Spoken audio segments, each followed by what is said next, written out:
With an invisible virus that has engulfed the world, Secretary of State Mike Pompeo has his hands full. First and foremost, getting answers from China.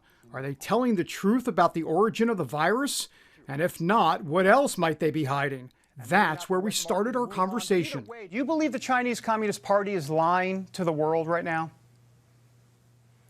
David, it's incredibly important, even as we sit here today, that we get to the bottom of what transpired and that the Chinese Communist Party come clean about how this all began. Look, we know it started in Wuhan, China. That's the origination of the virus. We need to figure out how it happened. It's not just about political retribution or accountability. It's important today. We need to know this so we can save lives going forward. We need our scientists, our academics, our epidemiologists, all to have access to the data, access to a sample of the virus, access to the places it might have come to.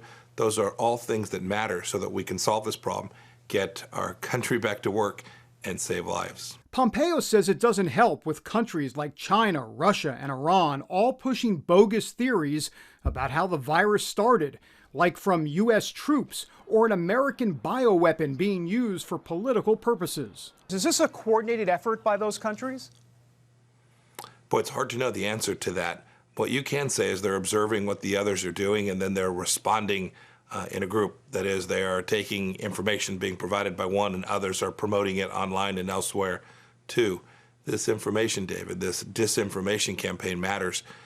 The American people all across the world go to sources to get information for their safety, information for the health and that of their family members.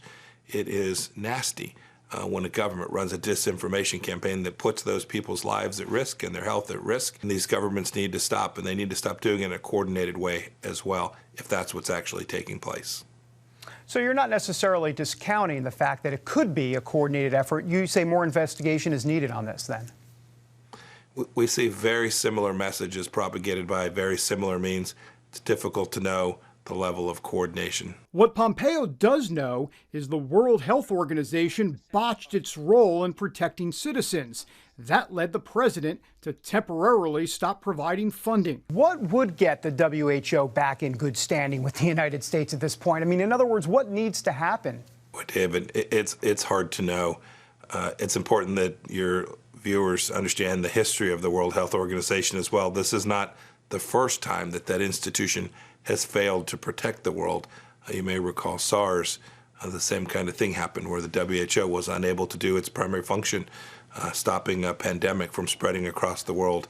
And this time they were unable to. You can see it. They said, don't close your borders. President Trump made the decision to do that and keep American people safe. They were too slow in declaring that this was something that could transmit from human to human.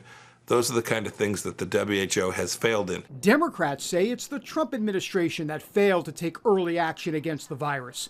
Recently, the presumptive Democrat nominee for President Joe Biden said he would have sent health experts to China. Pompeo strenuously pushed back against that. This president and this administration worked diligently to work to get Americans on the ground there in China to help the World Health Organization try to get in there as well. We were rebuffed. The Chinese government wouldn't let it happen. And then he lowered the boom. The previous administration allowed China to walk all over us and gain trade, grain opportunities, create wealth and trade benefits for China. This president's taken fundamentally a 180 degrees different approach with respect to how we respond to the challenges that China presents to American security. So you're suggesting that the previous administration was soft on China or dealing with them? Relative to this administration, they were wildly soft. This administration has been anything but soft on the country of Iran. This week, the regime provocatively launched a military satellite into orbit, and President Trump ordered America's military to sink any Iranian boats harassing U.S. ships. You said that Iran needs to be held accountable for what they've done. How exactly might that happen going forward, Mr. Secretary? What we intend to do is to gather the nations across the world. The French put out a statement today. They too know how dangerous and destabilizing what Iran did. I'm confident that there will now be more countries that understand what President Trump has understood since he first came into office, that the Iran deal was a crazy, bad deal, that we all need to move away from it, that the world needs to disassociate itself from Iran, and that the community of nations needs to come together and convince the Iranian regime to cease their activity, which has led to them being the world's largest state-sponsored terror for so many years. Given terror threats in key regions, plus a hidden enemy threatening the world, this secretary faces a challenge not seen in generations. David Brody, CBN News, Washington.